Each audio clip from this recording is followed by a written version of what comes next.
Fjala për ju, zonën Akseli. Nderuar kryetari i bashkisë, deputeti Qafëlezhës, kryetari i takimit mbarkohtar të gjakeve, ju drejtues të institucioneve të ndryshme, pranishëm, i nderuar zotit Lekër. Faleminderit Nikoj që më ke bërë pjesë të këtij libri, që vërtet është lajmi për nga saj e mbi gjitha, është kulturë për secili jo vetë ka lexuar, por ta përmirësojmë atë. Libri pajtimet të misionit shenjtë i kombit, monografinë e autorit Lekër Gjomarku. Don Lushqeshi don apel për vazhdimin e këtij rrugëtimi të shenjtë të pajtimit të kombjes, duke thënë se kjo është rruga vetme e drejtësisë së pavarësisë së vërtetë. Ky përshkrim vërteton ndjenjen e vërtetësisë, dhënjes, guximit, udhëheqjes me fetar shqiptar për të drejtuar popullin drejt i jetës të pajtuar dhe të lumtur. Libri pajtimet të misionit shenjtë i kombit, ky projekt kreativ, ka dominancat e padiskutueshme me viziona të gjatë shpresdhënës për frymën e jetës, në memorien shqiptare për dekadat e ardhshme, pasi pikat kyçe të misionit janë edhe pikat kyçe të historisë, pikërisht aty ku dhurohet jetë. Pale gjatë, pajtohen nga krejsa konkretisht aty me sotryqi jeta bulton jetë.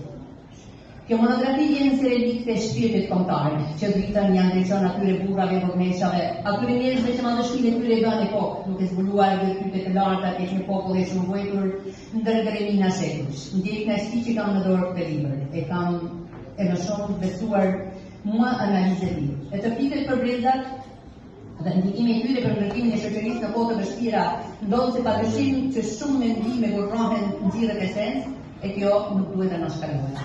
Zvarësia natyrale tipike masore e ka shoqëruar autorin i librit gjatë gjithë jetës së tij, ndaj krahasohet si një thesal i shmuar ndër tona krishtike apo shoqërisë tonë moderne që ende ka nevojë për element të tillë.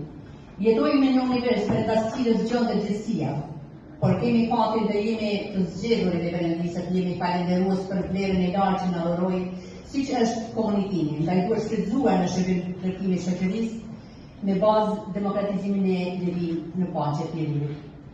Mendoj që njerëzit në këtë botë vinë me mision të paracaktuar, qofshin ata të suksesshëm apo pa suksesshëm. Më vjen mirë që autori i kësaj monografie, pra Lekër Gjomarku, vjen me librin e dytë monografik mbi misionet e pajtimit, pasi fenomeni i gjakmarrjes është ende prezent në vendin tonë dhe ky libër besoj se ka efektet e saj pozitive që ne të përmirësohemi për të qenë në solit në mundin tonë e ndryshueshmëria të nivel e të sjellë përgjegjësi. Në këtë fenomen